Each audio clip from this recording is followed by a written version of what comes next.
chers amis, bonjour. Voilà, nous sommes de nouveau avec vous pour discuter. On va discuter aujourd'hui, échanger sur une problématique qui nous touche de plein fouet, qui est de pleine actualité et qui concerne donc l'empoisonnement aux pesticides, notamment au chlordécone, qui est celui qui a fait le plus de ravages dans nos populations. Et vous l'entendez lors des avis d'obsèques. Vous voyez la tranche d'âge qui s'en va, qui est de plus en plus jeune. Vous l'entendez lors de déclarations des cancers qui nous touchent et des maladies, on va dire, périphériques. Donc, nous avons entendu que la justice française, ou en tout cas les juges qui ont été chargés du dossier du chlordécone, prononçaient un non-lieu. Et tout le monde a été révolté, c'est vrai, mais nous ne sommes pas aussi mobilisés que lorsque nous avons à fêter notre carnaval ou nous chanter Noël. Pourtant, tous les jours, même dans ce que vous mangez dans vos carnavals et vous chantez Noël, vous êtes empoisonnés. Donc il faut faire des choix parfois qui soient des choix citoyens, qui soient moins ceux du ventre et un petit peu plus ceux du souci du collectif et donc de votre propre progéniture, de votre propre descendance. Donc nous avons à nous préoccuper de la situation sanitaire de notre pays et à nous préoccuper un petit peu moins de vivre le moment présent parce que nous a-t-on dit dans la chanson, c'est à sous la tête qui n'y plaisir, en bas la tête pas n'y plaisir. Eh bien, nous pouvons décider d'aller sous terre dans d'autres conditions et de vivre sur terre aussi de manière un petit peu plus responsable et moins préoccupée de nous secouer parce que vous savez que le cerveau ne garde pas souvenir des plaisirs. Le cerveau garde souvenir des malheurs. Et voilà. Donc, je ne veux pas être plus moraliste que ça, ni plus longtemps, mais je veux vous dire que nous sommes face à des problèmes graves. Et quand nous sommes dans ces situations-là, nous faisons appel à des gens qui ont donc des compétences, des compréhensions des problématiques globales et surtout des enjeux, parce qu'il y a un enjeu à être empoisonné et à disparaître comme nous le sommes là, puisque nous verrons à partir des chiffres, nous, à la Martinique en premier, seront les populations des Outre-mer, avec beaucoup de guillemets, qui allons disparaître. Donc il faut savoir, est-ce que nous ne sommes venus que pour travailler sur les plantations pendant quelques siècles, nous secouer un peu pour avoir le sentiment qu'on a vécu, et puis accepter la disparition programmée. Nous sommes programmés pour disparaître. Je vous l'ai dit X fois dans X émissions, nous sommes en danger et il nous faut réagir. Donc aujourd'hui, j'ai le très grand plaisir de recevoir notre docteur José Pélage, que vous connaissez, que vous aimez beaucoup, parce qu'elle est l'une des seules qui vous dit véritablement ce qui est en train de se jouer à travers l'empoisonnement, mais à travers les séquelles de ces empoisonnements sur notre progéniture, sur les enfants qui naissent, sur les cancers, etc., et qui fait partie donc de commissions de l'AMSES notamment. Donc elle va vous en parler. Donc bonjour docteur. Bonjour.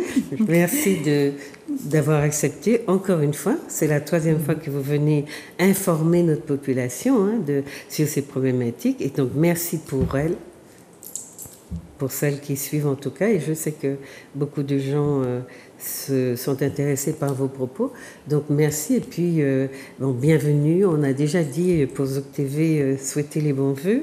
Donc nous renouvelons nos bons vœux à vous, à votre équipe également, à tous ceux qui nous donnent un petit peu d'espoir, parce que nous sommes conscients que quand nous avons dans des instances importantes des personnes qui prennent la défense de leur population, de leur peuple, eh bien, disons que ça nous fait dormir un petit peu plus avec un sentiment d'être plus protégé que lorsque c'est le contraire. Voilà. Donc aujourd'hui, vous venez nous parler un peu de cette histoire-là, de chlordécone qui empoisonne. Et donc, moi, je vous ai demandé de parler un petit peu des conséquences de cet empoisonnement sur notre société. On parlera de Guadeloupe et Martinique. On parlera de Guadeloupe et Martinique. Ce sont les deux qui sont le plus impactés par le chlordécone aujourd'hui. Voilà. Il faudrait aussi associer Sénégal et Cameroun, mais ça a été tellement dilué sur des surfaces beaucoup plus grandes que les nôtres que je pense que les conséquences, on ne les analyse pas et puis peut-être qu'on ne les recherche pas. Pas encore, parce que... On ne les recherche pas non plus comme nous les recherchons. Oui, voilà. Pas encore, parce que nous avons fait beaucoup de bruit, mais au Cameroun et au Sénégal, ils commencent seulement. Et en plus, ce sont les mêmes qui vont transporter ces empoisonnements à des milliers de kilomètres de nous. Donc, à un moment donné, nos cris, vont retentir de l'autre côté. Oui, et puis nous, comme lanceurs d'alerte, parce que nous, du coup, faisons figure de lanceurs d'alerte pour ces populations. Et vous avez raison, c'est essentiellement la Guadeloupe et la Martinique qui sont les deux îles les plus impactées. Et quand vous dites à sous la terre, pas ni plaisir, à sous la terre ni plaisir, pas en bas la terre. C'est la chanson. Pas ni plaisir. Oui, je sais la chanson, mais je ne voulais pas me tromper. Oui. Il faut penser aussi qu'on ne ferme pas bien les yeux quand on a laissé une bombe à retardement pour ses descendants. Pour sa descendance. Pour sa descendance. Parce que souvent, les gens se disent que finalement, ils acceptent l'empoisonnement. Tant pis, on doit mourir de quelque chose. Voilà. Il faut bien comprendre qu'on laisse à nos descendants, des fois, quelque chose qu'ils auront à gérer. Et je ne sais pas si on pourra dormir, fermer les yeux tranquilles ou se retourner dans notre tombe en voyant nos enfants et nos petits-enfants avec des cancers de la prostate qu'on va leur dire, entre guillemets, génétiques, et avec cette fatalité. Oui, et puis on leur laisse une fatalité de pathologie sur plusieurs générations, et c'est ça tout le drame du chlordécone, que finalement ça n'impacte pas comme nous.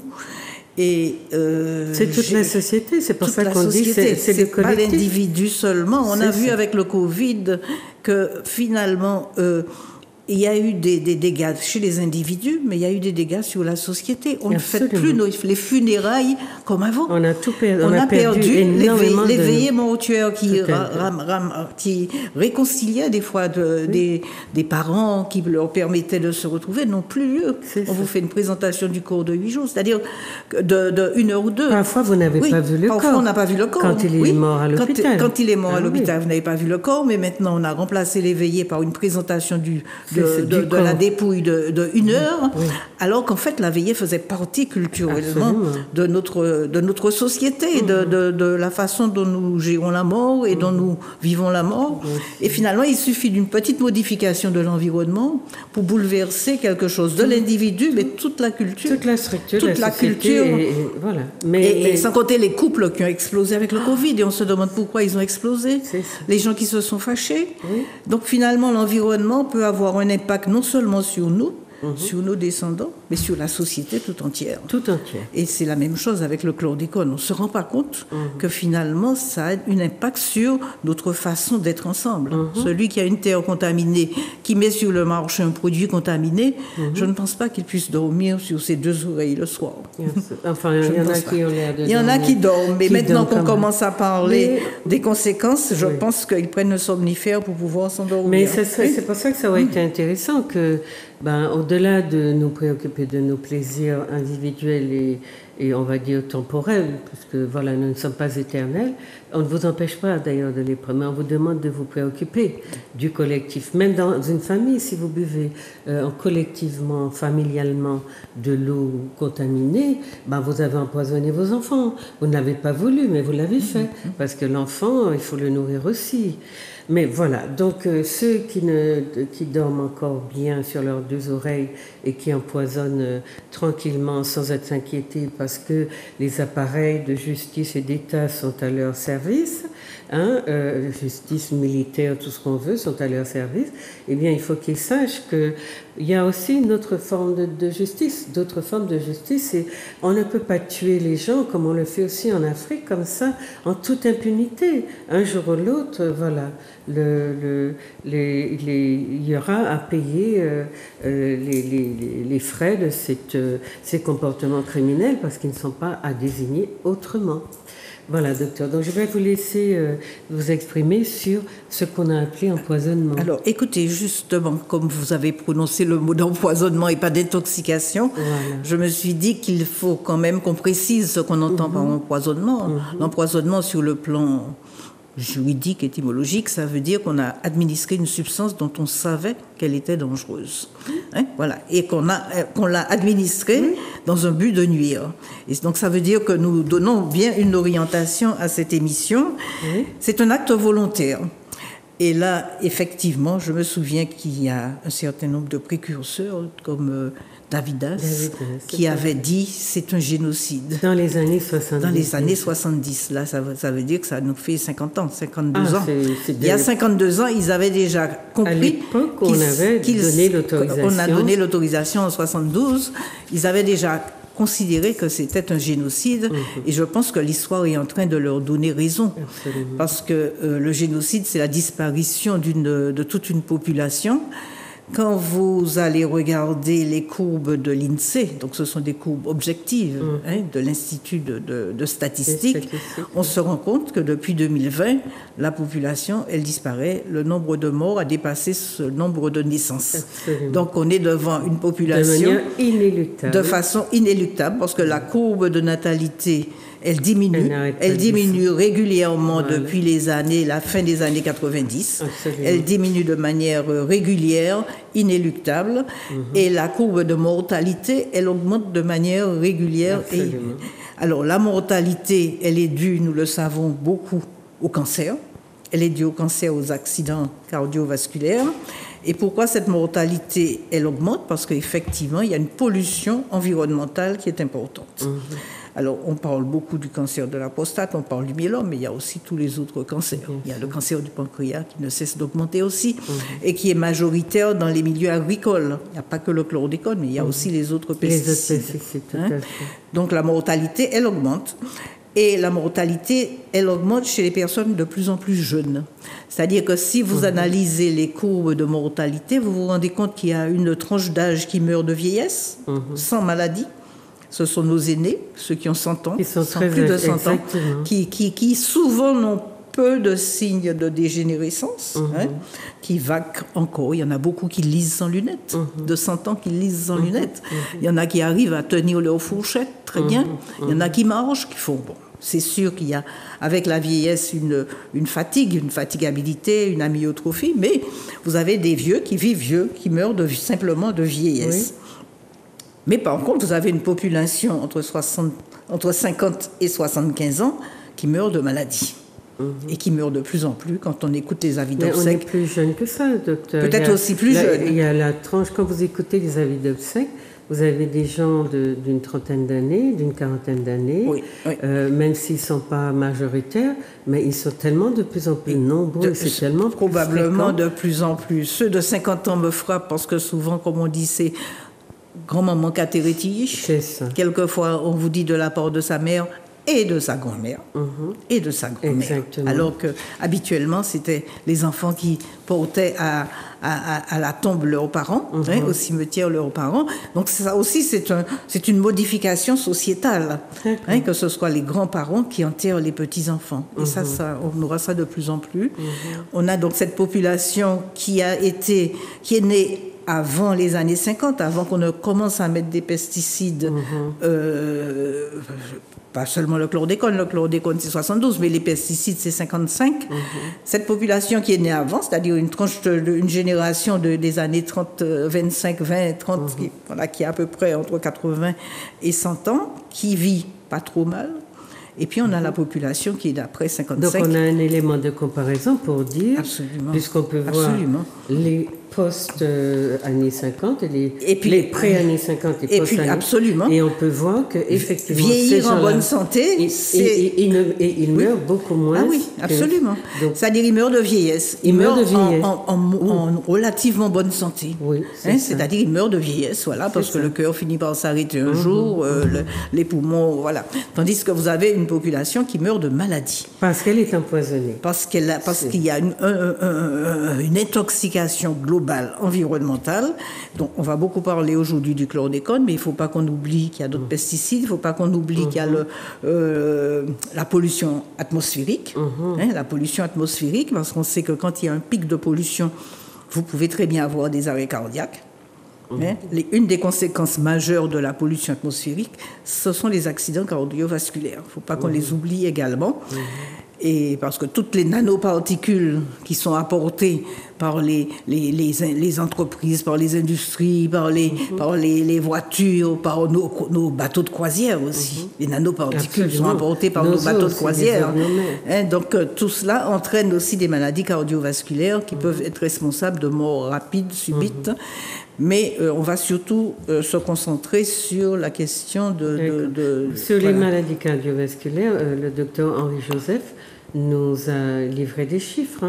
Les Antillo-Guyanais, enfin surtout les Antillais, les causes de mortalité chez eux sont 35, entre 30 et 40% dues aux maladies cardiovasculaires. Oui, mais les maladies cardiovasculaires, elles sont liées aussi beaucoup à la malnutrition. Oui, c'est ça. Et donc, vous avez, indépendamment des pesticides, vous avez les perturbateurs endocriniens, vous avez les plastiques, vous avez le biphénol, vous avez toutes ces maladies, toutes ces pollutions. Et puis, tous les perturbateurs endocriniens, les aliments transformés, les graisses trans. Les graisses, la sédentarité. Absolument, voilà. Il y a d'autres causes. Voilà. Il y a d'autres causes. Maintenant, si on veut parler de cet empoisonnement, on va parler surtout du fait que des personnes savent et des personnes maintiennent le chlordécone aujourd'hui encore dans notre alimentation. C'est-à-dire qu'au moment où ça a été introduit en 72, on avait quand même beaucoup d'éléments indiquant que c'est un pesticide dangereux. Et un des éléments, c'est que les États-Unis, qui ont été à l'origine de la fabrication, de la synthèse de ce produit dans les années 60, ne l'ont jamais utilisé sur leur sol. C'est ça. En tout cas, ils l'ont utilisé très tôt. Ils n'ont pas utilisé sur leur sol. Ça a été une molécule faite pour l'exportation. Les seuls pays américains, c'est Porto Rico. C'est Porto Rico. Ils n'ont jamais utilisé le chlordécone sur leur sol. Donc, ils avaient quand même conscience au moment où ils ont commercialisé la molécule dans les années 70 qu'elle était dangereuse. Et s'ils le savaient, ceux qui ont importé la molécule aux Antilles savaient également. Et quand on regarde un petit peu l'historique, bien entendu, c'est pas toujours vérifiable, mais on le sent bien, ça n'a pas été utilisé sur le sol hexagonal non plus. Ça n'a pas été utilisé, parce qu'on ne retrouve pas de traces d'utilisation. Ça a été autorisé en France, homologué en France, mais pour Guadeloupe, Martinique, et de Guadeloupe, c'est parti au Sénégal. Alors, écoutez, voilà. Mais les pays, ils ont quand même filtré les produits qui venaient de chez nous, puisque l'histoire de la patate... Non, mais ça, c'est sûr que de toute façon, la France ne pouvait pas ignorer, quand elle a commencé à importer pour la banane ce chlordécone, que le produit était dangereux, puisqu'elle ne l'a pas utilisé chez elle. Bon, on dit que l'Allemagne l'a utilisé pour synthétiser le Kélévan, c'est-à-dire elle a pris une partie du chlordécone, du képone, qu'elle a ajouté à d'autres produits pour faire le Kélévan qu'elle a utilisé dans les pommes de terre. On dit aussi que l'Irlande l'a utilisé, mais on ne retrouve pas de traces d'utilisation du chlordécone sur le territoire hexagonal. Ce qui fait qu'on peut se dire qu'on avait conscience au moment où on l'a introduit que la molécule était dangereuse. Et quand vous regardez l'histoire de l'autorisation de mise sur le marché, il y a eu au niveau de la commission des toxiques beaucoup d'hésitation. Ils savaient qu'ils ne pouvaient pas donner cette homologation, on n'avait pas de preuve que ce n'était pas dangereux. Et il y a eu aussi beaucoup de faux. Mais est-ce que c'était aussi en prévision du fait qu'on était critique par rapport à cette molécule, qu'on allait pouvoir peut-être l'empêcher, que les personnes qui allaient l'utiliser ont fait des réserves. Ils ont commandé de gros stocks. Ils ont demandé. Ils les ont vraiment prévu de les utiliser en toute illégalité. Ah non, mais ça c'est sûr, c'est sûr. Cette histoire du chlordécone, c'est juridiquement une histoire qui est malsaine. C'est un scandale, vraiment. C'est un scandale, mais absolument. C'est un scandale. Mais cette commission des toxiques, on sent techniquement, elle a bien fait comprendre qu'on ne pouvait pas l'autoriser. Simplement, ceux qui ont permis l'autorisation ont apporté des éléments rassurants. Un des éléments soi-disant rassurants, c'est que le chlordécone restait dans la terre et ne passait pas dans la banane. Et finalement, on s'est rendu compte que c'était une fausse expérimentation. C'est-à-dire que les éléments qu'on a apportés, donc ils ont autorisé en se disant, d'accord, ça reste dans le sol, mais la banane n'est pas contaminée. Et puis on s'est rendu compte que les expérimentations n'étaient pas justes. Donc ça veut dire qu'il y a eu des gens qui, de façon déterminée, volontaire, ont fait entrer un produit dont ils savaient bien que ça allait contaminer les populations, puisque depuis 1959, on savait que c'était cancérigène. Depuis la synthèse, c'était cancérigène. Le Centre international de recherche contre le cancer l'a déclaré cancérigène en 1979. On l'a utilisé quand même. Donc, il y a une volonté de nuire.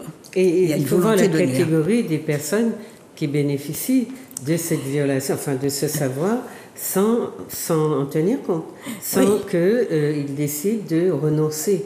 Et ce sont, comme par hasard, c'est cette économie-là qui est la plus, comment on dit, subventionnée. C'est elle absolument. Qui occupe les meilleures terres, etc.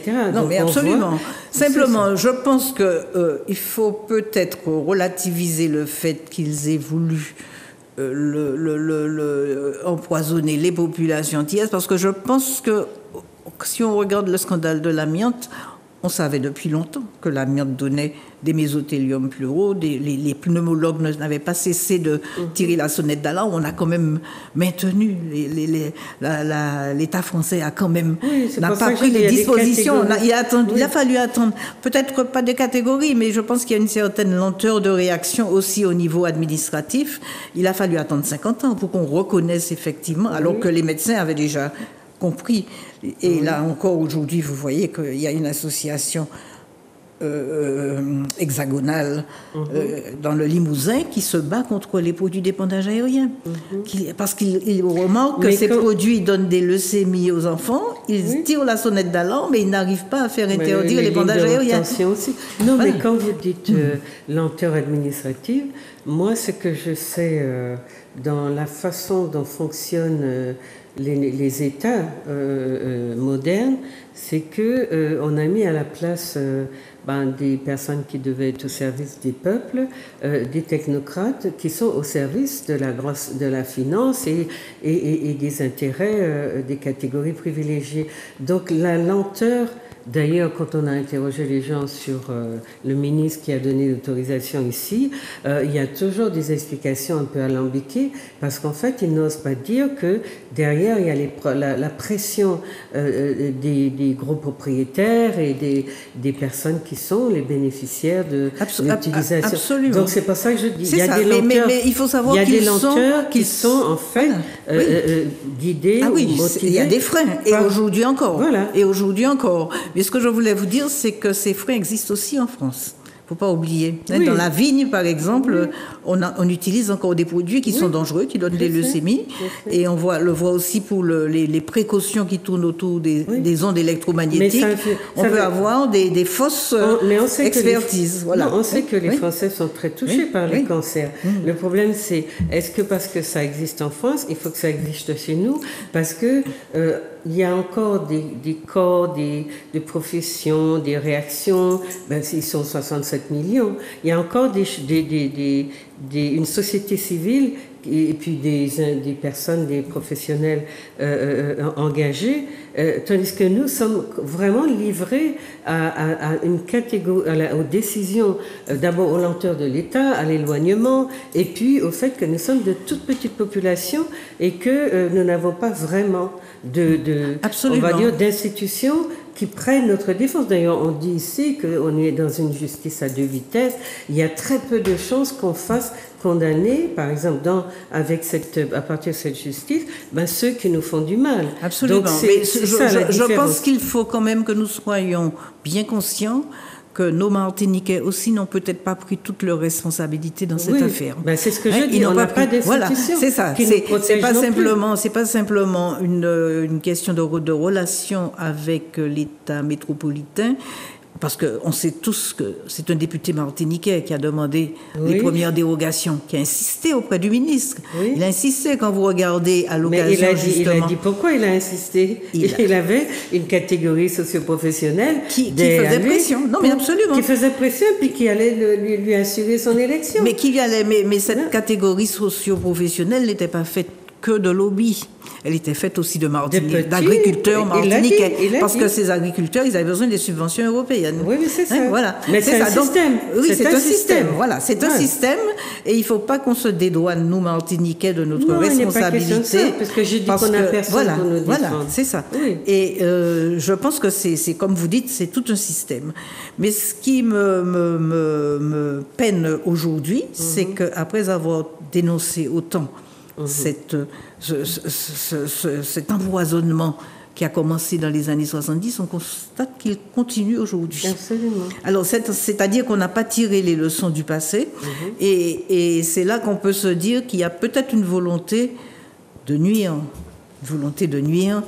et donc, et ça continue pourquoi par un certain nombre de réglementations administratives qui sont les limites de résidus. C'est-à-dire qu'un produit qui est un poison, on accepte que dans votre alimentation quotidienne, vous puissiez en avoir jusqu'à 20 microgrammes par kilo. Oui. Alors, ce 20 microgrammes par kilo ne sort de nulle part, parce que comme c'est un produit qui n'est pas éliminé facilement, il s'accumule, et forcément, quand vous mangez chaque jour 20 mg par kilo, vous êtes dans un état d'intoxication à plus ou moins long terme. Et ça, c'est une réglementation qui a commencé depuis les années 2005, qui continue encore aujourd'hui, et si on en croit les écrits de la présidente de la Commission européenne, qui va continuer encore jusqu'en 2031. C'est-à-dire que quand on nous raconte qu'on va vers le zéro chlordécone, on n'y va pas du tout. Mais il y a aussi une question, docteur. On nous a avancé le chiffre de 92% de la population qui est empoisonnée. Et donc il y a eu des combats menés par nos petites associations pour que le dépistage soit gratuit. Donc maintenant, il se fait cas un cas, mais voilà. Mais maintenant que toutes les analyses sont envoyées, les prélèvements sont envoyés en France, dans ce qu'on appelle l'Hexagone, on a des renversements de cette réalité-là qui sont assez perfides, à mon avis, puisque au lieu de 92%, on nous dit maintenant qu'on serait empoisonné à 30%. Il y a aussi une volonté de ne pas dévoiler la vérité et de ne pas la laisser être examinée de manière, j'allais dire, tout à fait logique et rationnelle. Oui. Comment peut-on dire tout d'un coup qu'on est empoisonné qu'à 30%? Ça veut dire que le fait qu'on envoie les analyses dans l'Hexagone et qu'il y a des manipulations qui se font, on continue à mentir à la population. Alors, on continue à mentir à la population. Je ne sais pas si c'est parce qu'on envoie dans l'Hexagone. Je pense parce que les premières analyses de Canaries étaient faites à Liège, en Belgique. Donc, c'était pas fait sur place non plus. C'est simplement qu'il y a un biais qui est perfide, la limite de détection. C'est-à-dire que quand vous analysez un produit, vous le mettez dans la machine, au bout d'un certain moment, vous voyez apparaître, c'est le spectromètre de masse, vous voyez une petite fumée, un petit nuage. Et là, vous vous dites, tiens, cette personne, elle a du chlordécone. Et ce nuage, c'est la limite de détection. Si vous ne le voyez pas apparaître, c'est qu'elle n'en a pas. Et ce nuage, en fonction de l'analyse du niveau de vos appareils, ça peut être plus ou moins haut. C'est-à-dire que le radar, il peut voir ou il ne peut pas voir. Vous avez un enfant derrière la voiture. Si c'est un enfant de 7 ans, vous allez le voir. Si c'est un enfant de 1 an, vous ne verrez pas. Donc, quand vous mettez la limite de détection très bas, vous voyez exactement quel pourcentage de la population est contaminée. Si vous haussez la limite de détection, vous changez vos voilà. Donc, vous dites, il y en a beaucoup moins. Alors ça c'est un biais qui est perfide. Qui est perfide, qui est voulu. Non, mais ça c'est voulu. C'est pourquoi je vous dis que cet empoisonnement de départ, qui peut-être avait été, comme a dit le président de la République, un aveuglement collectif, c'est-à-dire qu'on savait bien, mais on ne mesurait pas l'ampleur des choses. Aujourd'hui, il est volontaire. C'est-à-dire qu'on a déjà haussé la limite de détection. Donc, il y a au moins 25% de la population qui passe sous le radar. Et la deuxième chose aussi, qui est aussi perfide, c'est qu'on a déclaré que si vous n'avez pas plus de 0,4 microgrammes par litre, vous n'êtes pas malade. Vous n'êtes pas touché, oui. Donc ça veut dire qu'il ne reste que 25% des gens qui sont malades. Et ce 0,4 par litre ne sort de nulle part non plus. Ça ne sort de nulle part. Mais ça change la donne au niveau de l'action collective. Ça change la donne au niveau des réglementations. Mais c'est tout le problème du plan chlordécone 4, qui est un plan qui ne sécurise pas la santé des populations, qui ne fait qui va continuer qui légitime ces biais, en fait. Voilà. Alors, oui, parce qu'on pourrait très bien exiger du laboratoire qu'il descende à 0,02. C'est ça. Mais à partir du moment où en 2, c'est-à-dire c'est difficile. Le zéro absolu, c'est difficile. Il y a toujours une limite de détection. Et le 0, c'est quand c'est en dessous, quand on ne détecte pas. Mais on peut demander de le détecter le plus bas possible. Et vous avez des laboratoires à Liège notamment qui vous disent, bon, moi je peux descendre pour le sang jusqu'à telle limite, pour le lait maternel jusqu'à telle limite, pour le sol jusqu'à telle limite, pour l'alimentation. Donc il s'agit d'exiger qu'on descende le plus bas possible pour protéger la population. On a mis la barre un peu plus haut. Donc il y a toute une population qui passe sous le radar. Mais cette décision, elle vient de qui ? Ça vient de toutes les réglementations de l'Agence de sécurité sanitaire, ça vient du ministère de l'Agriculture et de la Santé, ça vient de la préfecture, donc ça vient... l'État. Ça vient de tout. Ça vient de l'État. Ça vient de l'État. Ce sont des l'État. instances d'État. Ça vient de l'État et ça vient aussi de nos politiques qui ne disent rien, parce que nos politiques, ils sont toujours dans les réunions, ils sont là, ils sont informés. Ça vient de nos Martiniquais qui ont bien compris qu'on était en train de nous mener en bateau, mais qui ne se mobilisent pas pour dire, écoutez, non, il faut sécuriser la santé de la population, parce qu'il y a aussi beaucoup de Martiniquais qui comprennent ce que je vous dis là aujourd'hui, qui ont conscience tout à fait de ce qui se passe, et qui ne disent rien. Il ne faut pas penser que ça vient toujours de l'État. C'est-à-dire que ce sont effectivement des gens qui sont fonctionnaires. Quand ils prennent des décisions qui vont à l'encontre de celles de l'État, ils sont sanctionnés. Ah non, mais ça c'est sûr, ils sont sanctionnés. Oui, c'est ça. C'est pour ça que je dis mais je suis d'accord avec vous. Nos Martiniquais... Non, je dis que c'est un système qui ça a toujours été comme ça. Ça a toujours été comme ça. Oui, mais c'est un système qui est extrêmement répressif et qui fait que tous ceux qui ont envie d'avoir un peu de pouvoir, de visibilité dans ce système-là, eh bien, adoptent les vices. Non, mais ça, de toute manière. Ils montent, ils jouent à l'autruche. Mais absolument. Oui, c'est ça. Il y a des ordres qui viennent, quand on entend les enseignants, ils vous disent qu'il y a bien des violences dans les écoles, mais si vous dénoncez tout, on vous dit attention, ça en fait trop, l'établissement va être stigmatisé. Donc, y compris le racisme. Voilà, absolument. Moi-même, je l'ai vécu, et les proviseurs, les principaux, la fin, parce que quand ils le disent il faut pas qu'on pointe du doigt l'établissement, mais absolument. Oui, mais les instances, donc c'est tout un système qui fait la politique de l'autruche. Qui est j'allais dire, chapeauté par des agents venant de France directement. Donc finalement, cet empoisonnement, ce que je voulais vous dire, c'est pas hier. Il faut considérer que cet empoisonnement, c'est encore aujourd'hui, mais qu'il est beaucoup plus édulcoré parce qu'on vous le présente sous la forme de réglementation sécurisée. On a une agence de sécurité sanitaire qui a fait des études et qui vous dit que si vous avez moins de 0,4, vous êtes bien. C'est pas une pathologie, alors que c'est une pathologie. Donc vous n'êtes pas malade, moins de 0,4. Donc vous vivez bien.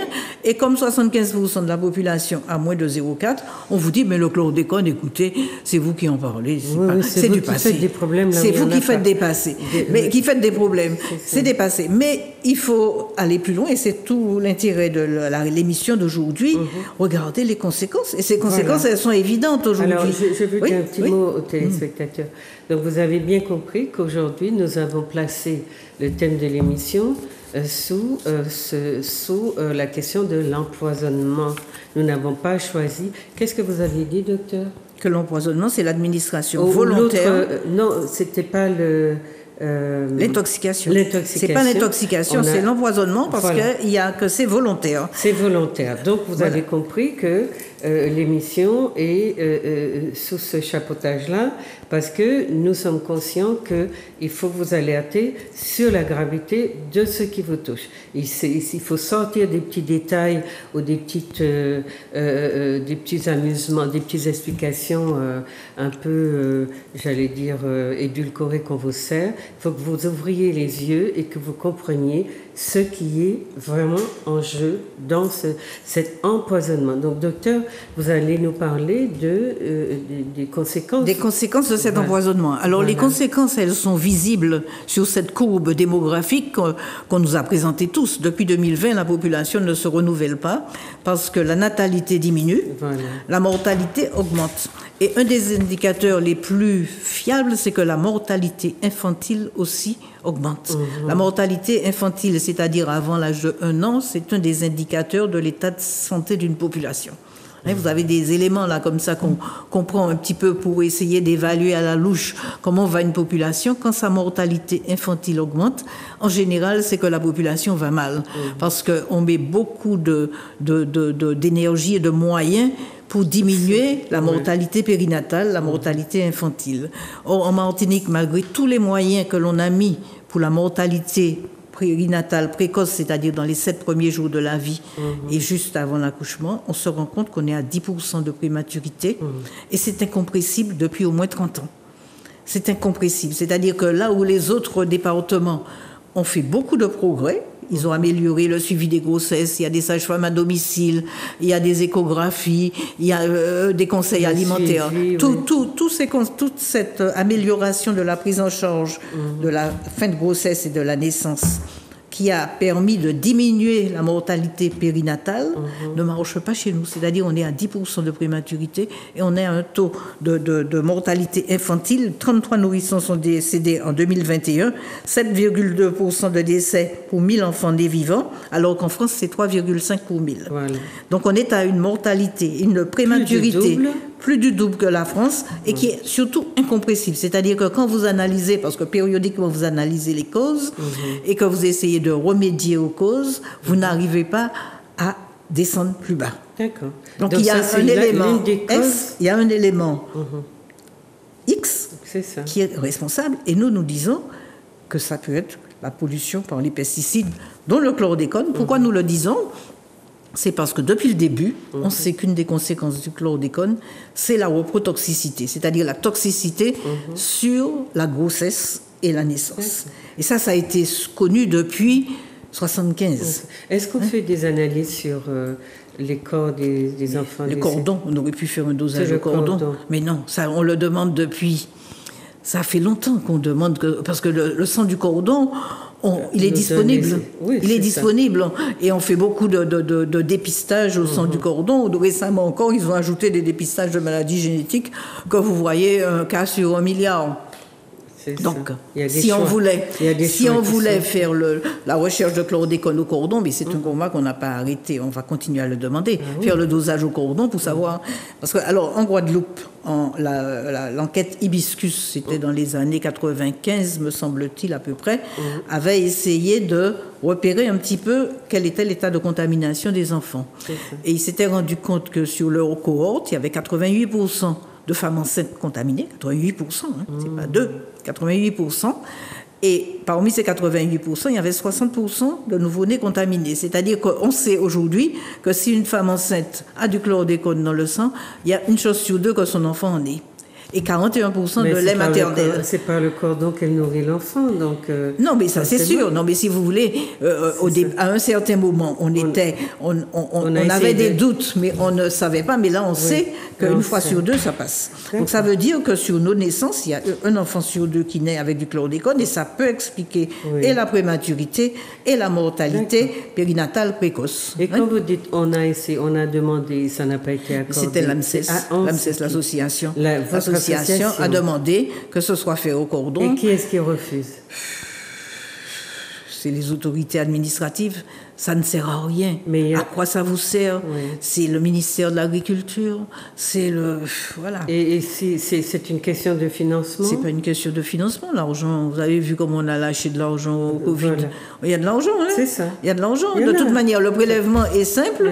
Bon, ça vous ferait quoi? Sur 3000 naissances, ça vous ferait quoi? 50 €? Oui. Puisque quand c'est fait en grand nombre comme ça... même payer. Non, mais attendez, mais non, les parents ne vont pas payer. Non, mais 50 € par enfant, 50 € par enfant, c'est pas énorme. C'est pas énorme. Et ça vous permet d'avoir toute une gestion. Donc il y a une volonté, de ne pas savoir. De ne pas savoir. De ne pas savoir. Et ça, c'est politique. Mais absolument, parce que maintenant, on sait que en fonction du taux de chlordécone dans le sang, on peut faire des projections sur le développement cérébral. Absolument. Et la parce durée que les de études.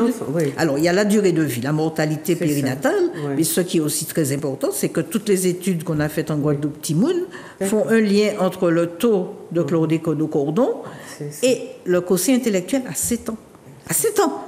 Ça veut dire qu'avec cet élément-là, vous faites une projection sur l'état neurologique de l'enfant à 7 ans.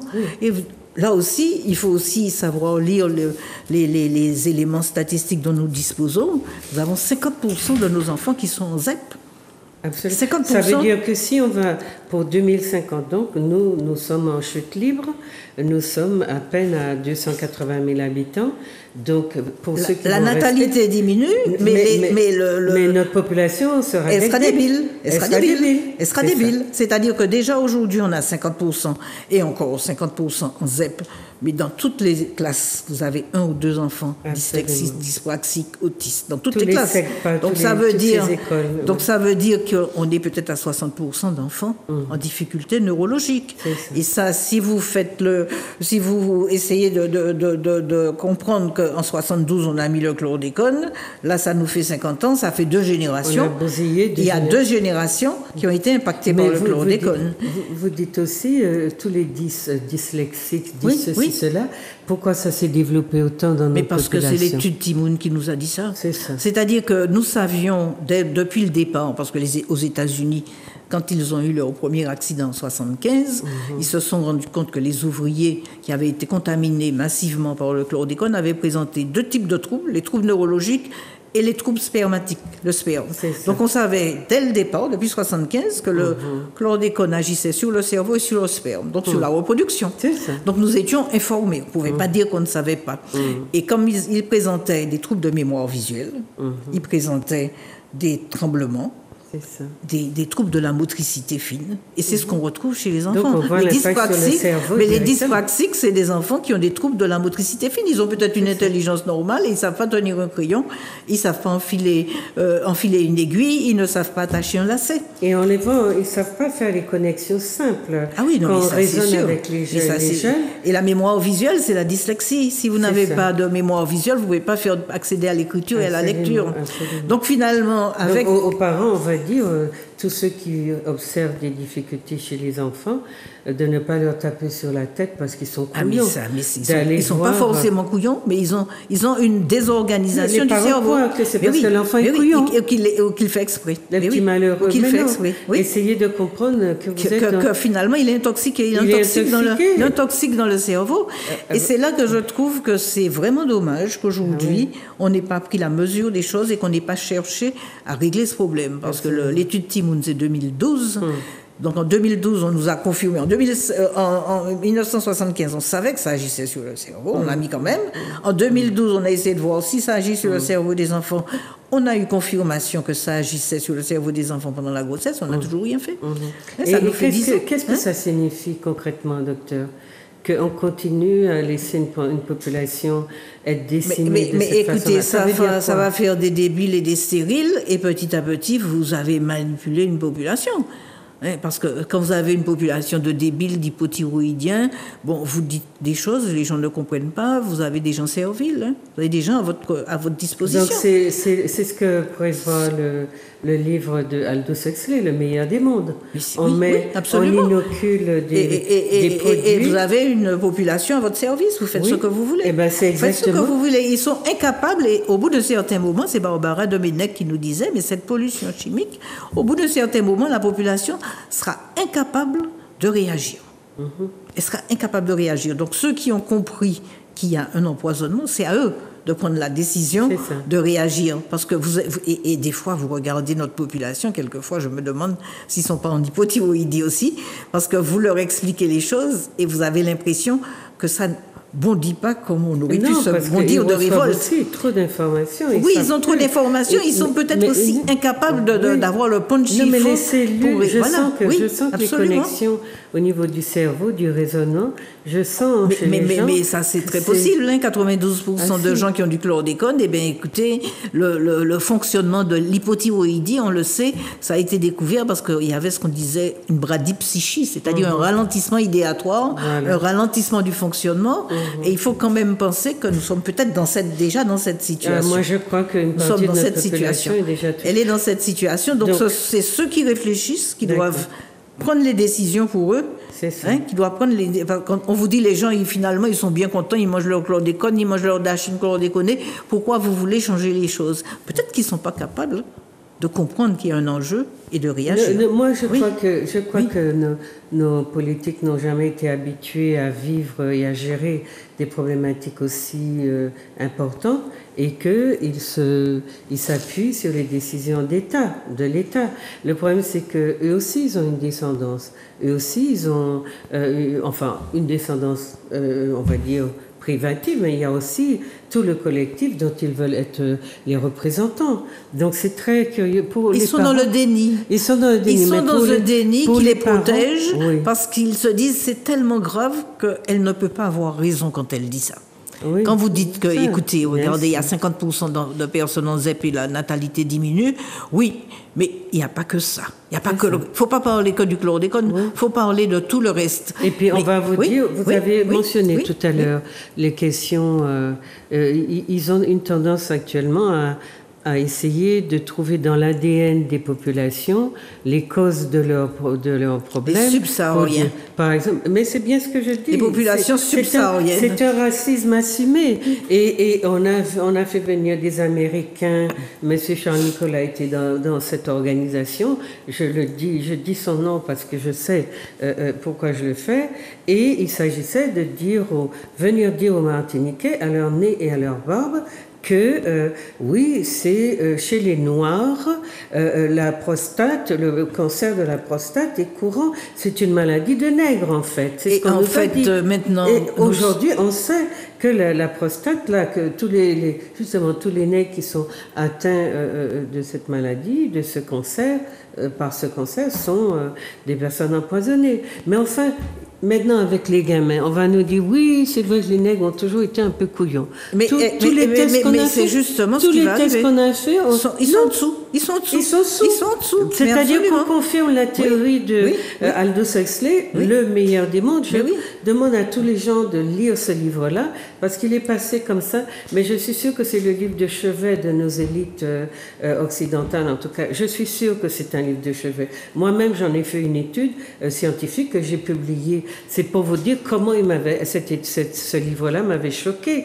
Mais on est vraiment dans ça. Les Noirs sont programmés pour devenir des imbéciles. Pour devenir des diabétiques, pour devenir des insuffisants. Être au bas de l'échelle. Mais absolument. C'est donc ceux qui nettoient les poubelles, ceux qui font aussi une couche. Et les théories racialistes qui faisaient des Noirs des sous-humains, des infra-humains, eh bien ces théories-là sont en train d'être vraiment, on va dire, de générer les projections que ces personnes avaient faites. C'est pourquoi il faut retourner aux sources et aller chercher. Concernant le cancer de la prostate chez les Noirs, j'ai été chercher l'information. Oui. Mais il n'y a aucune publication. Oui, mais non, il n'y en a pas. On vous le dit, mais ça ne repose sur rien. Mais non. La génétique du cancer, ça ne repose sur rien. Alors, vous avez 2 études.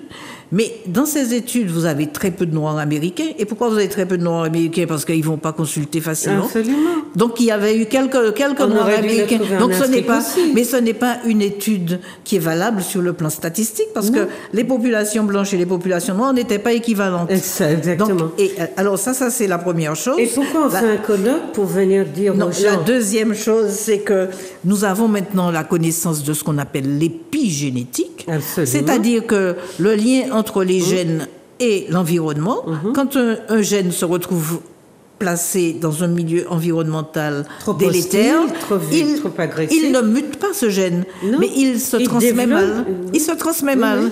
Et cette épigénétique, elle est transmissible sur 3-4 générations. Absolument. Donc il suffit que le noir ait été en contact, son gène de la prostate ait été en contact avec un polluant, il a une modification épigénétique qu'il va transmettre à ses descendants. Absolument. Effectivement, vous avez 3-4 descendants.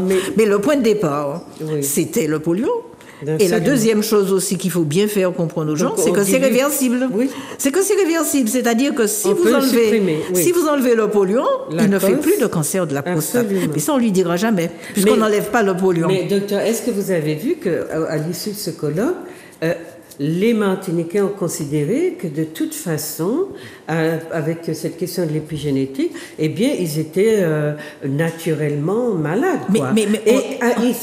On a organisé ce colloque, à mon avis. Il y a une fatalité. Il y a une fatalité pour racialiser une problématique qui est hautement environnementale, la racialiser. Qui est toxique. Voilà. La rendre et dire qu'on va chercher dans le corps du nègre les raisons de sa dégénérescence. Exactement, le cancer de la prostate est lié. Alors, quand vous allez regarder dans la Caraïbe, qui a la même race que nous, vous vous rendez compte que l'incidence standardisée du cancer de la prostate, elle est comme la France. Absolument. Elle est comme la France. Absolument. Il n'y a que la Guadeloupe et la Martinique qui a une surincidence. Et même pas la Réunion, ni la Guyane. Même les questions d'épigénétique. On nous a fait venir une Suissesse super qualifiée pour nous dire que... Donc, toute la population a considéré elle est persuadée, et le corps médical est persuadé que le cancer de la prostate, c'est une question génétique, alors qu'elle est épigénétique, ça veut dire qu'elle est liée à l'environnement et qu'elle est réversible. C'est ça qui est le plus important. En supprimant la cause, vous supprimez la maladie. Vous supprimez le risque d'avoir un cancer de la prostate. À cette échelle-là. Et parce que nous avons beaucoup travaillé la question au niveau de l'association, donc déjà dans la Caraïbe, que ce soit Trinidad, Sainte-Lucie, vous n'avez pas cette surincidence que vous avez en Guadeloupe et Martinique. C'est vraiment la Guadeloupe et la Martinique qui ont 230 pour 100 000 habitants, alors que Trinidad, Barbade et tout ça se retrouvent à 60-80, comme la France. C'est ça. Donc finalement, c'est pas une question de race. Non, mais c'est pour ça c'est une question vraiment de toxique qui est ciblé prostate, parce que le glyphosate n'agit pas sur la prostate. Quand on vous dit c'est tous les pesticides, non, c'est pas vrai. Le chlordécone, on sait qu'il agit sur les cellules. Sur le système reproducteur. Et puis les cellules vitales aussi. Voilà, sur le système reproducteur. Donc finalement, c'est la Guadeloupe et la Martinique, et dans le reste de la Caraïbe, vous n'avez pas cette surincidence que vous avez en Guadeloupe et Martinique. C'est ça. Donc ça, il faut enlever de notre tête que c'est un problème de fatalité chez les Noirs, et surtout, tant qu'on va maintenir le toxique, cette fatalité va continuer. Si vous arrêtez le toxique, et bien dans 20 ans, vous n'avez plus cette surincidence de cancer de la prostate. On supprime la cause. On supprime la cause et vous supprimez l'épigénétique. D'accord. Donc, mais chez les Noirs, les Noirs, je vous parle à vous en particulier. C'est bon d'aller se secouer, etc.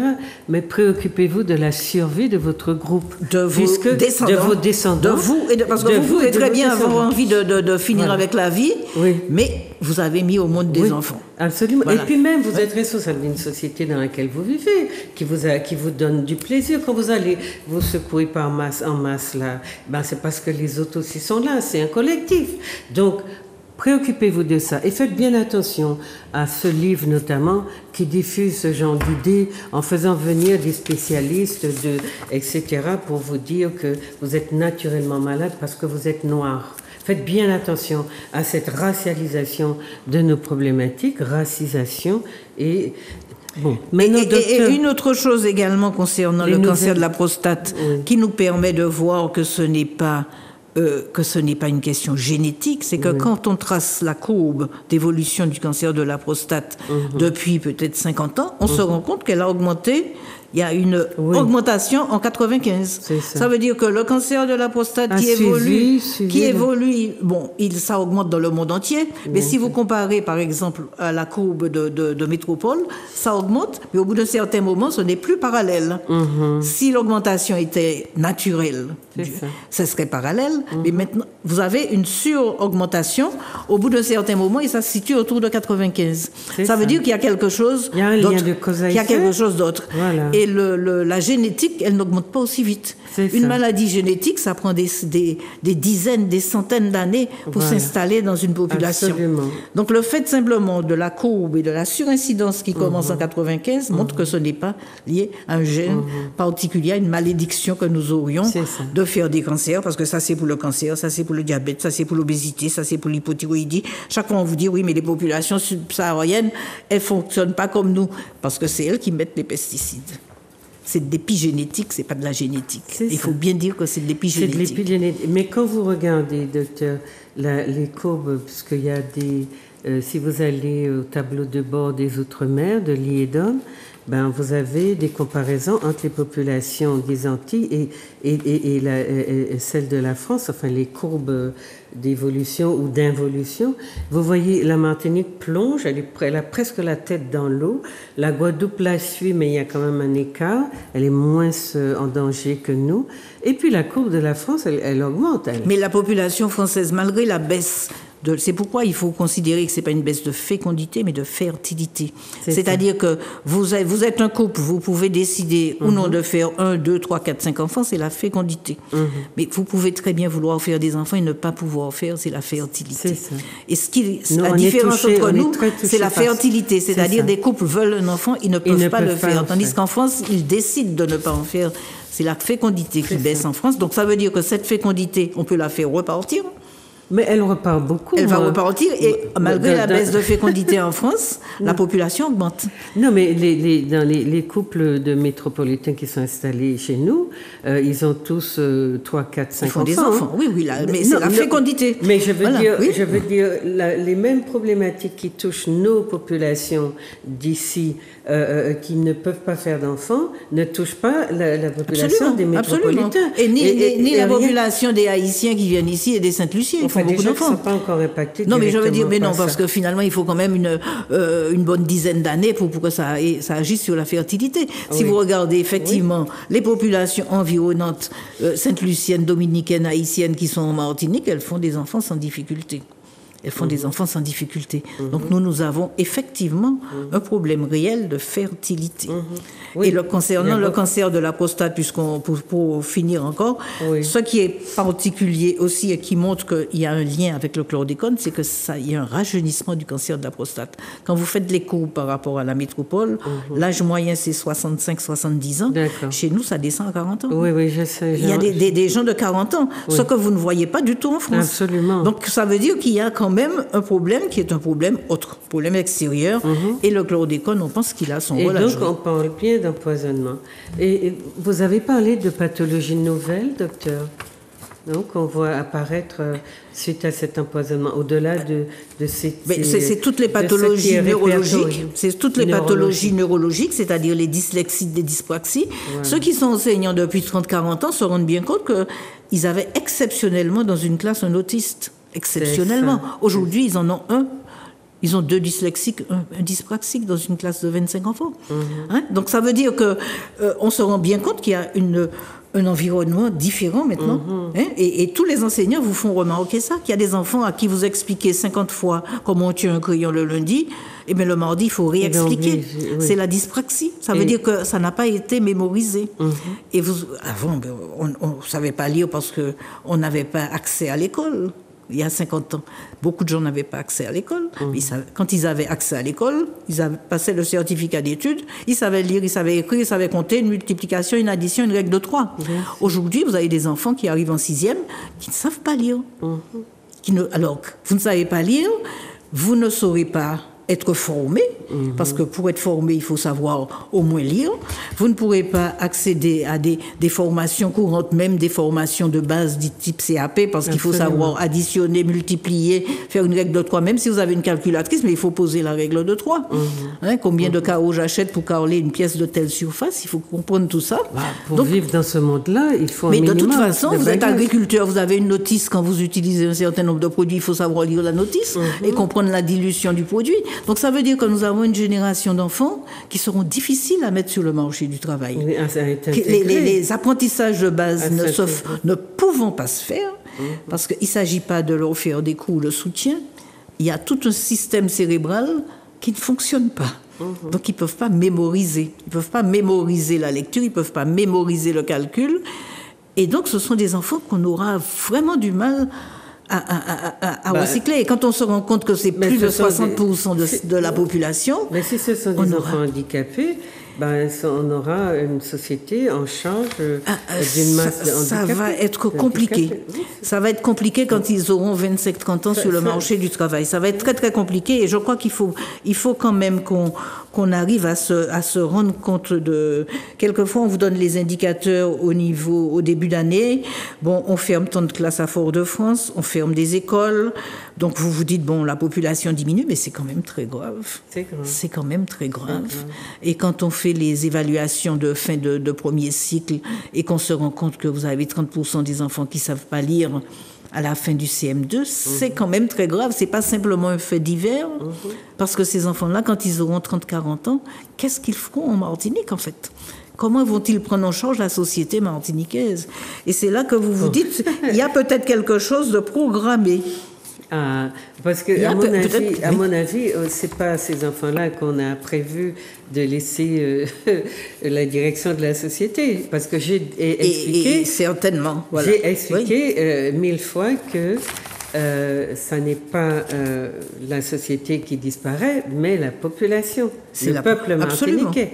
Donc la société, elle est là avec ses structures franco-françaises, ses institutions, ses modes de régulation, et donc la population qui prendra la place des Martiniquais.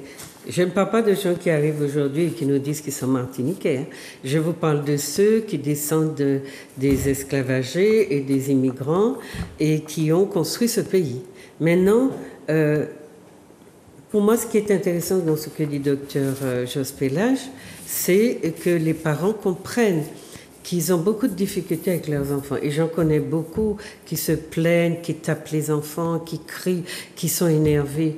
Mais il faut que vous ayez intégré l'idée dans votre quotidien, dans votre relation, vos relations avec et votre entourage et votre descendant, vos enfants, etc., que vous ayez intégré cette idée que l'enfant est peut-être justement contaminé, empoisonné. Incapable de faire ce que vous attendez de lui. Et puis au lieu de taper, de crier... Consulter, faire un dosage de chlordécone, essayer de le dépolluer, et puis de le rééduquer. Donc, parce que si vous le dépolluez, comme dit le docteur, vous récupérez l'enfant. On récupère vous lui tout donnez ce une chance, en tout cas, ce que vous pouvez faire, vous pouvez le récupérer. C'est le fait qu'on ait autorisé un taux de chlordécone au pourcentage qu'a indiqué le docteur, on continue à empoisonner gentiment, mais sûrement, enfin doucement, mais sûrement la population. Si vous enlevez ce facteur pathogène, enfin d'empoisonnement, il y a des chances de récupérer. Donc c'est pour vous, chers parents. Hein. Je sais qu'il y en a qui me disent qu'ils ne comprennent pas tout ce qu'on dit parce que c'est un peu compliqué, mais là je vous explique pour que vous, dans vos relations au quotidien avec vos enfants, fassiez attention. Ne les tapez pas parce qu'ils sont énervants, ou bien parce que, etc., ou parce qu'ils savent pas écrire à l'endroit, qu'ils écrivent à l'envers, qu'ils sont dyslexiques et puis toutes les maladies qu'on peut leur diagnostiquer. Soyez conscients que nous sommes un peuple empoisonné et que pour cela, c'est pour cela que je demandais à un docteur de nous parler des pathologies nouvelles. L'hyperactivité, vous parlez des enfants, effectivement, les tissirets, comme on dit, qui sont désagréables. Mais il faut savoir que l'hyperactivité avec les troubles de l'attention, c'est une pathologie neurologique. C'est pas parce que l'enfant est siweur, c'est parce que son cerveau fonctionne pas bien. Voilà. Le cerveau ne fonctionne pas bien, il n'arrive pas à capter, parce que tout ça c'est du neurologique, c'est-à-dire que pourquoi vous prêtez attention, il faut que vos cellules du cerveau puissent fonctionner correctement. Absolument. Et si elles sont impactées par un polluant, elles ne vont pas fonctionner, l'enfant ne pourra pas. C'est pas qu'il ne veut pas, il ne pourra pas faire attention. Oui. Et l'hyperactivité, c'est aussi une maladie neurologique, c'est-à-dire qu'il bouge parce que son cerveau ne fonctionne pas correctement. Oui. Et il ne lit pas, non pas parce qu'il ne veut pas lire, vous avez beau lui expliquer, parce que beaucoup de parents ont appris à lire et ne comprennent pas comment leur enfant ne comprend pas. Hein? Oui, et là, on est devant vraiment une situation gravissime, parce que quand je vous dis qu'il faut aller voir le médecin, mais beaucoup de médecins n'y croient pas, et il faut aller se rééduquer. C'est le parcours du combattant. Il faut trouver une orthophoniste sur 2-3 ans de rééducation. Il faut trouver un psychomotricien, c'est pas remboursé. Il faut trouver des psychologues, c'est pas remboursé. Il faut trouver des ergothérapeutes, c'est pas remboursé. Donc celui qui a de l'argent va pouvoir le faire. Il faut demander une aide à la MDPH.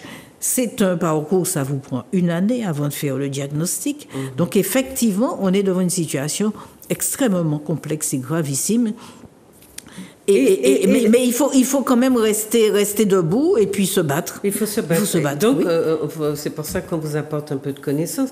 Mais quand vous dites que les médecins, parfois, ils sont pas non plus de bonne aide, c'est parce que eux-mêmes, ils n'ont pas suivi les formations. Ils n'ont pas. Et puis, on leur donne une information fausse, comme on disait tout à l'heure, à savoir le chlordécone n'est pas une pathologie.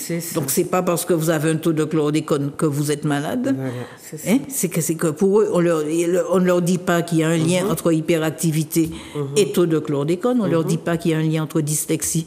Mais tout à l'heure, on a parlé de ce dépistage au cordon. Mais c'est vrai que j'ai beaucoup réfléchi et ça m'a pas angoissée, mais j'ai compris qu'on est dans une situation grave.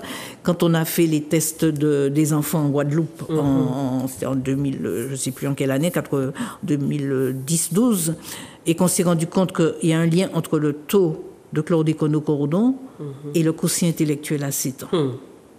Ça veut dire que ça fait 10 ans qu'on sait ça. On sait ça, Ça fait 10 ans qu'on sait que l'enfant qui a tel taux de chlordécone aura un quotient intellectuel qui aura baissé. On ne fait rien. Voilà. Et on fait rien. Et on ne fait rien. Voilà. On ne fait rien alors qu'en fait, il aurait fallu tout de suite prendre cet enfant à la naissance, le mettre dans un circuit de rééducation, le détoxifier. Et puis de le rééduquer, parce qu'on sait que le cerveau peut récupérer dans les 2-3 premières années. Et si on avait pris ça très tôt, dans les 3 premières années, on évite la dyslexie, on évite l'autisme. C'est autant d'enfants qu'on peut sauver. Et on pourrait sauver ces enfants-là. C'est-à-dire qu'on a l'information, mais on ne prend pas les décisions qu'il faut. Pour pouvoir protéger la population, on la laisse arriver. Et les parents sont effectivement démunis. En gros, on ne vous permet plus de faire des enfants de bonne qualité, je mets des guillemets, mais on vous laisser faire des enfants débiles. Donc ça a du sens pour que vous compreniez un peu dans quoi vous êtes. Maintenant, beaucoup de parents, de gens, j'ai entendu beaucoup de gens dire « Ah, les questions de chlordécone, je ne me sentais pas concernée parce que pour moi, je n'avais pas de chlordécone dans le sang, parce que si, parce que ça, jusqu'au jour où j'ai décidé de faire un test et puis j'ai découvert que, voilà, j'entends ça et je suis très surprise, alors que vous buvez l'eau, vous mangez les produits et vous arrivez quand même à vous dissocier de toute cette problématique environnementale. Franchement, comme on dit en créole, zot fort. C'est parce que la communication est bien faite. Elle est justement... La communication pour la désinformation et la dédramatisation est bien faite. Alors, chers amis, chers parents surtout, ne tapez pas, je répète ça parce que je sais de quoi je parle, ne tapez pas sur la tête des petits malheureux. Des petits cirés. Ne les traitez pas de couillons, sachez que ce sont les signes avant-coureurs peut-être d'une dégradation, dégénérescence plus accentuée si vous continuez à empoisonner l'enfant, puisque l'environnement est empoisonné. Donc, docteur vous dit que si on supprime la cause, on supprime aussi les conséquences. C'est réversible. C'est réversible. Ça veut dire qu'on peut revenir. Voilà. Mais pareil pour la prostate. Au lieu de continuer à vous empoisonner, arrêtez. Et puis, il y a aujourd'hui des moyens. C'est vrai que ce sont toujours ceux qui ont les plus de moyens. Qui ont de l'argent, parce que se désintoxiquer, ce sont tous les détoxifiants, c'est les compléments alimentaires, c'est les antioxydants. Ça coûte très cher. Mais il y a tout. Mais il faut regarder au niveau de l'alimentation. Vous avez vos remèdes rasiers. Allez, vous n'avez pas besoin d'avoir des mille et des cents. Sans chlordécone. Remèdes rasiers sur une terre non chlordéconée, parce que là aussi, il faut faire attention. Bien sûr. Mais allez là où vous savez que les terres sont saines et que les gens produisent. Et puis, faites-vous accompagner. On a des praticiens à la Martinique.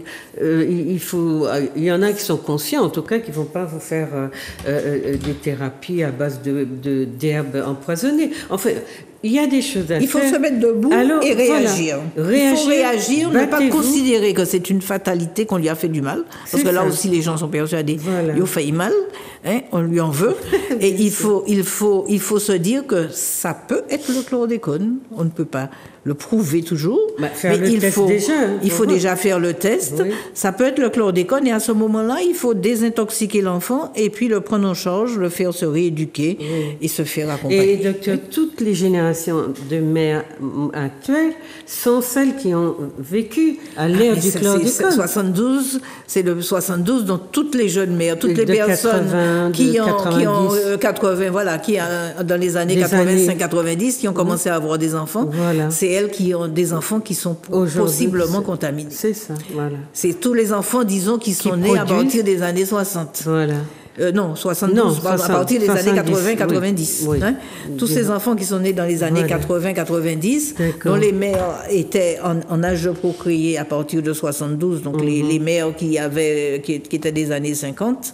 Donc tous les enfants, disons, des années 90. C'est ça. Hein? Les enfants des années 90, à partir des années 90, c'est cette grosse population-là qui est en train de se retrouver dyslexie, dyspraxie. Et donc qui reproduit, puisqu'on a des enfants qui font des enfants aujourd'hui. Mais oui, ça c'est sûr. Que des enfants qui font des enfants.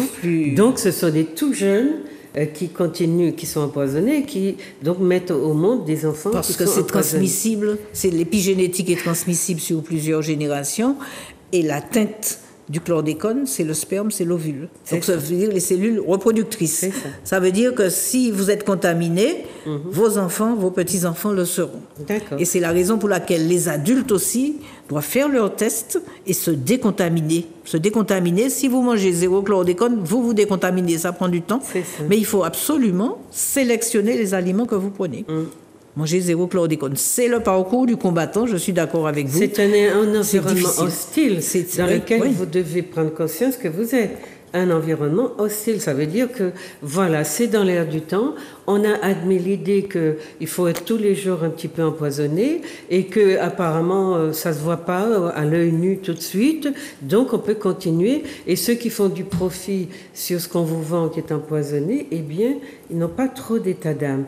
Si vous tenez à votre peau et à celle de vos enfants, en tout cas pour ceux qui agissent égoïstement, en tout cas, il y en a qui savent comment ne pas manger empoisonné. Absolument. Il ne faut pas se faire d'illusions. Il y en a qui ont les bonnes adresses, vous savez, où on vend de la viande non contaminée, où on vend du poisson non contaminé, des fruits et légumes non contaminés. Des fruits et légumes zéro chlordécone. Moi, je peux vous dire dire que c'est entré dans l'esprit de certaines personnes, parce que si vous allez sur certains petits marchés bio, on en arrive presque aux mains pour s'arracher les quelques produits qu'on trouve. Tellement les gens sont conscients qu'il leur faut de bons produits.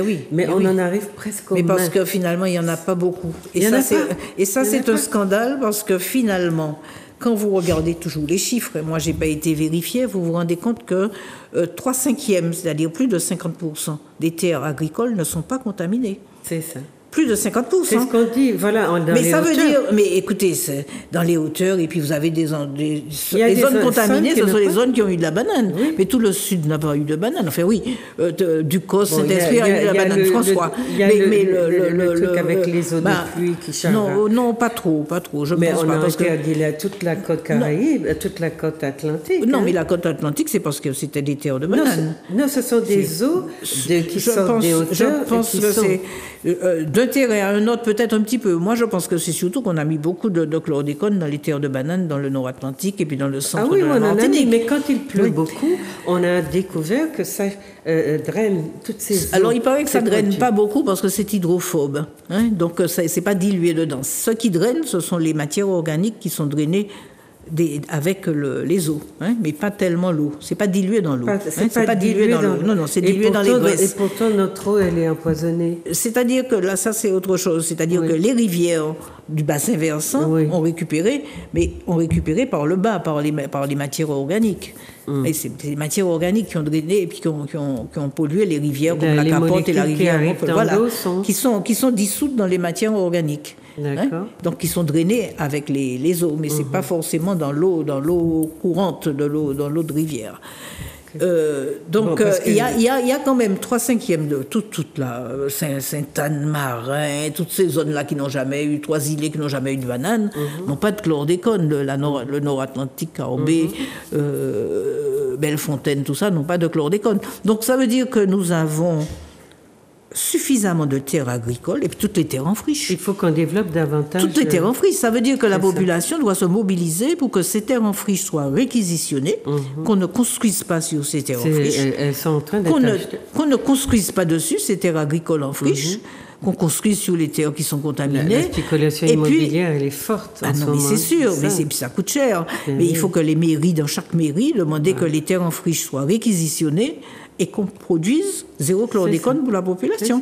Et puis qu'on laisse les terres chlordéconées pour les promoteurs immobiliers. Il y a déjà quand même des choses que les populations peuvent exiger de leur maire, c'est que ces terres soient préservées et qu'on mette des agriculteurs dessus qui ne mettent pas des pesticides et qui permettent à la population... Qu'on peut contrôler aussi, hein, messieurs les maires, n'oubliez pas. Il faut que les maires aussi considèrent que le problème chlordécone, c'est pas du passé. Et il faut que vous acceptiez aussi de ne pas avoir à diriger une population de dec-dec, puisque vous voulez être au pouvoir, aux manettes. Peut-être que ça les arrangera d'avoir une population de dec-dec, parce qu'il faut savoir aussi que la boucle va se boucler avec l'euthanasie. Hein. Absolument. Parce que ça, il faut vraiment faire attention, parce que maintenant, on vous demande une convention citoyenne pour décider de l'euthanasie, mais tous ces enfants-là vont y passer. Pas se faire d'illusions. D'euthanasie. Faut pas oublier qu'on va mettre les personnes âgées, on va mettre les personnes en fin de vie, mais on va mettre aussi les handicapés. Hein. Non, mais il y a déjà beaucoup de ces pratiques-là chez nous. Je peux vous... Ça fait partie aussi du programme. Hein? Non, enfin, en tout cas, c'est déjà à l'œuvre. Alors, docteur, je voulais, avec le petit peu de temps qui nous reste, que vous nous parliez du vieillissement de la population, parce que vous m'aviez dit déjà une fois que la Martinique se développe à grande vitesse, que les naissances diminuent, que la mortalité augmente. Et quand il y a des gens qui viennent nous raconter que on vieillit plus, on vit plus longtemps, qu'on a une possibilité, on va développer une économie bleue, etc. Vous m'aviez dit que rien ne nous garantit que la population âgée sera aussi importante en 2040 que le prédisent les diverses projections, en tout cas importantes dans la durée, au point de nécessiter de lourds investissements. Ça veut dire que il y a un moment où il y aura une chute manifeste. C'est-à-dire que pour l'instant, vous avez une population qui vieillit bien, celle qui est née avant les années 50. Qui vieillit bien. Mais qui est toute petite, parce que quand on voit la pyramide des âges, la pyramide, la tête, c'est une mais elle sera proportionnellement plus importante, puisqu'on vous dit que ce sera 40% de la population dans les années 50.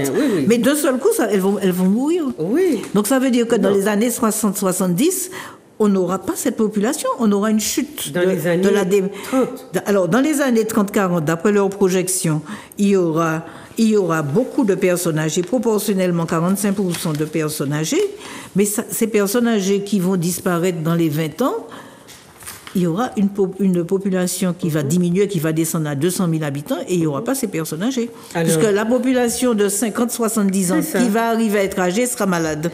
Donc elle va mourir avant 80 ans. Voilà. Les projections, effectivement, dans le court terme, c'est vrai qu'on aura une population qui sera 40% de personnes âgées, mais très vite, ça va basculer.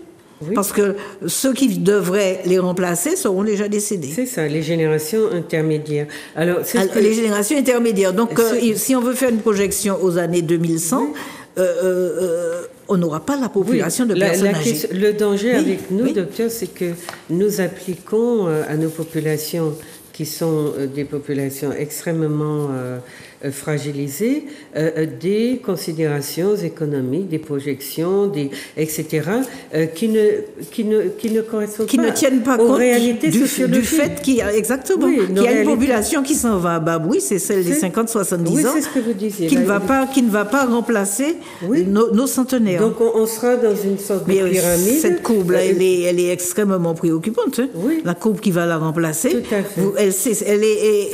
Elle est cintrée vers les jeunes populations, proportionnellement très importante mais au bout d'un certain moment, les populations qui devraient remplacer les centenaires sont décédés. Ils ne sont pas là. Donc, bon, si vous voulez aller sur les tableaux de l'INSEE, vous allez voir, quand on vous parle de la pyramide, vous allez voir, donc là, pour le moment, il y a encore une petite tête où on voit la population vieillir, mais vous verrez, elle ne va pas être là parce qu'elle va disparaître avant, puisque déjà dans vos avis d'obsèques, vous avez vu que la tranche de gens qui disparaît, il y a des gens à la Martinique qui sont tous les jours à 2 ou 3 enterrements. Mais oui. Tous les jours. Mais oui. Est-ce que vous comprenez que 1 jour, 2 jours, 3 jours, 4 jours, 5 jours, 365 jours, dans une année, à ce rythme-là, il se passe quelque chose dans notre pays? Êtes-vous conscient que ça signifie?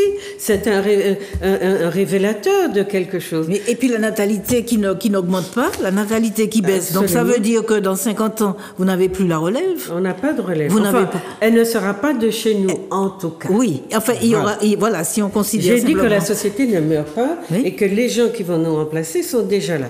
Alors, docteur, regardez, quand on nous parle de la population, je prends seulement la Martinique, mais sur le tableau de bord des Outre-mer publié par l'IEDOM cette année, en août de cette année, vous allez trouver donc pour la Guadeloupe, la Réunion, etc. Je prends que pour la Martinique, les chiffres de la Martinique. En 2020, on est censé avoir été 366 000 personnes. En 2030, on prévoit que nous ne serons que 366 000, 339 000 en 2030. Projection pour 2050, nous ne serons plus que 282 000 et la différence entre 2020 et 2050 sera moins 9%, 0,9%. D'accord ? 0,9%.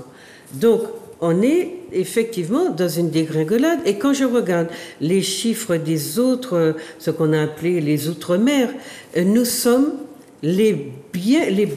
beaucoup moins bien logés que tous les autres. La Guadeloupe, c'est 330 000 en 2050. La Martinique, c'est 280 000.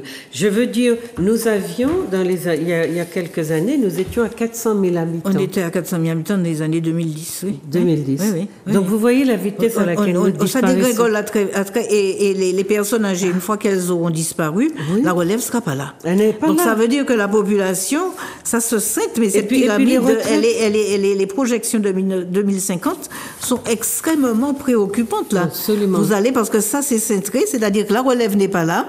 Et en 2070, on se demande combien de Martiniquais resteront. Non, s'il y en a, ils seront dec-dec. Si on ne fait rien pour en 2070, est-ce qu'il y aura des Martiniquais dans cette tranche-là? Ça, c'est une question. 2070, c'est dans 50 ans. Ceux qui ont 20 ans, ils verront 2070. Absolument. Donc, c'est une question qui n'est pas théorique. Voilà.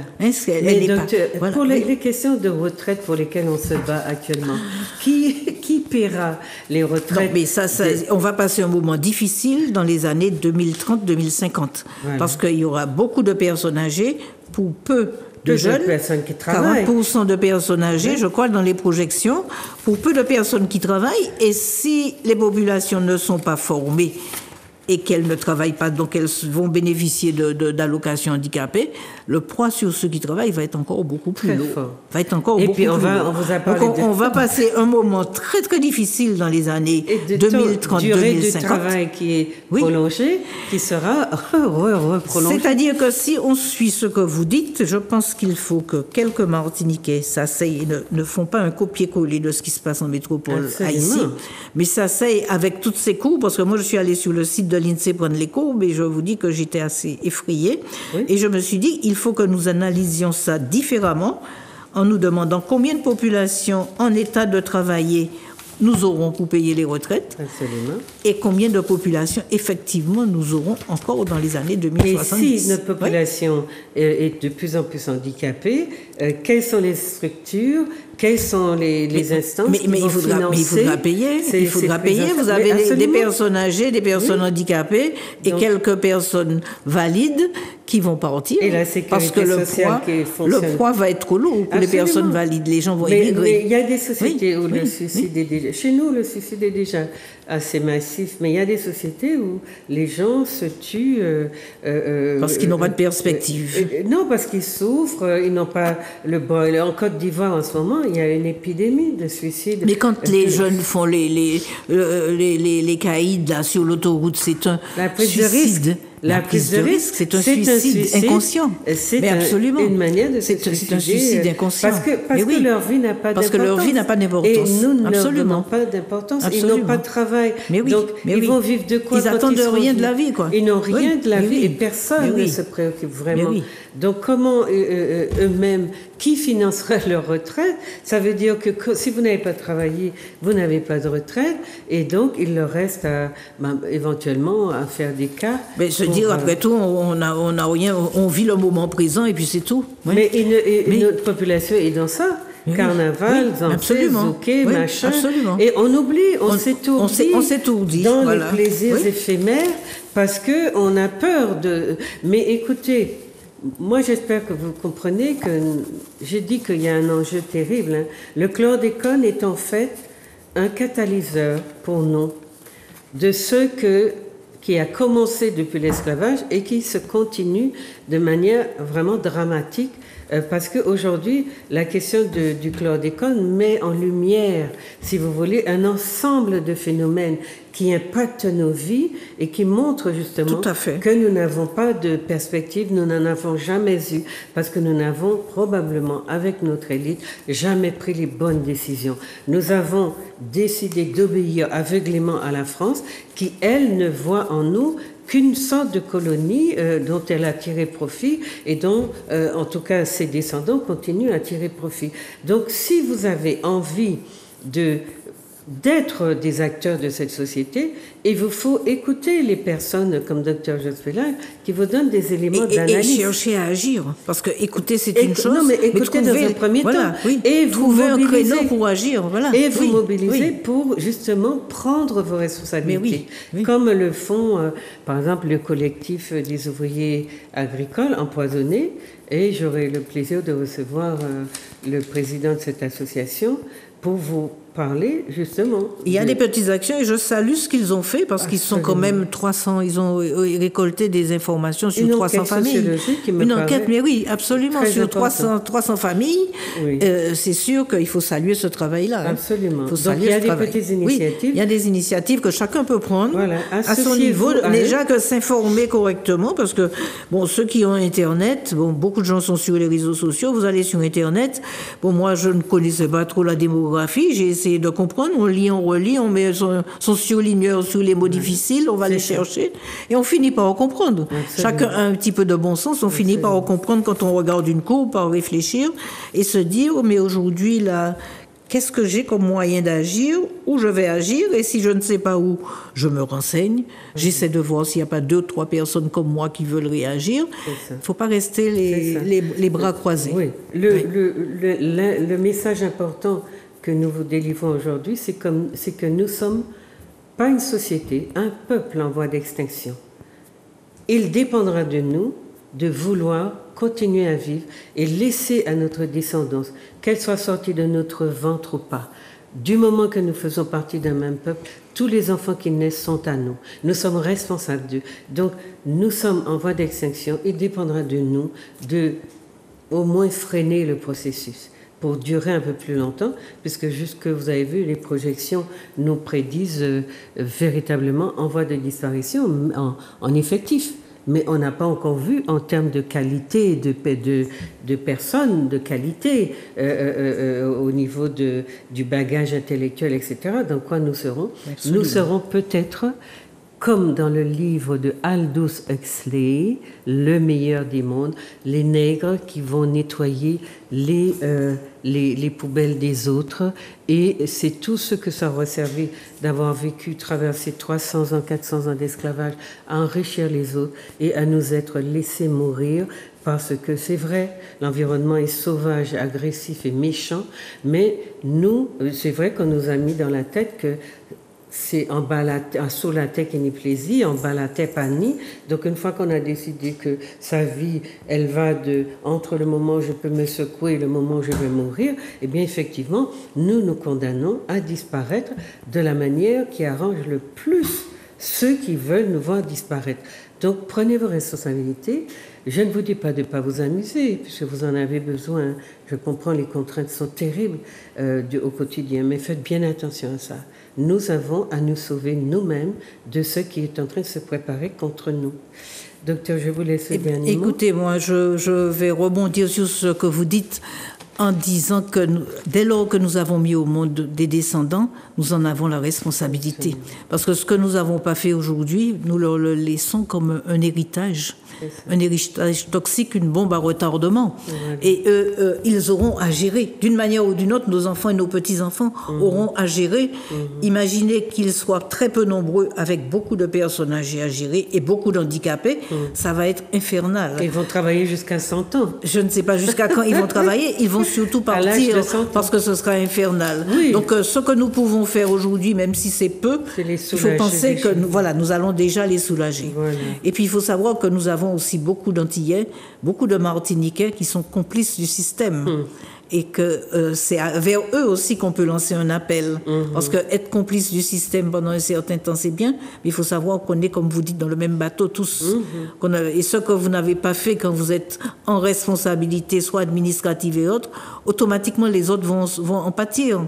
Donc il n'est jamais trop tard pour changer d'orientation et essayer de dénoncer, parce qu'il y en a qui pourraient dénoncer les atteintes qui sont faites à leur population. Oui. On pourra demander à cette élite-là d'arrêter de taper et de détruire ceux qui essayent de sauver la société, parce qu'elle est très agressive, cette élite-là.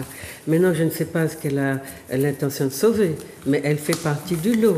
Donc voilà, je vous remercie, chers amis. Nous sommes tous dans le même bateau. Voilà. Nous sommes tous dans le même bateau. Oui. Merci, docteur Jospin. Je vous en prie. Écoutez, merci aussi de votre combat, parce que les médias, c'est une source d'information importante de la population et de sensibilisation. Il faut des gens comme vous pour... Mais comme vous, docteur, non, mais vous m'avez sollicité, j'ai répondu, mais l'initiative vient de vous et je pense qu'il faut vous remercier. Mais c'est vrai que, comme vous avez les informations pour convaincre, secouer un peu notre peuple de sa léthargie. Voilà, chers amis, j'espère que réécoutez l'émission pour prendre les informations dont vous aurez besoin pour réagir. Il faut agir, réagir, ne pas rester passif. Et j'espère que nous allons continuer ces réflexions parce qu'elles sont importantes. Notre avenir est en jeu et celle de nos petits qui sont bien agités malheureusement, mais que nous devons essayer de soulager. Alors, je vais recevoir prochainement quelqu'un qui va aussi vous parler des effets nocifs de cet empoisonnement sur toute une catégorie de la population qu'on appelle les ouvriers agricoles. Je vous souhaite de bien profiter de ces connaissances et puis je vous dis à bientôt.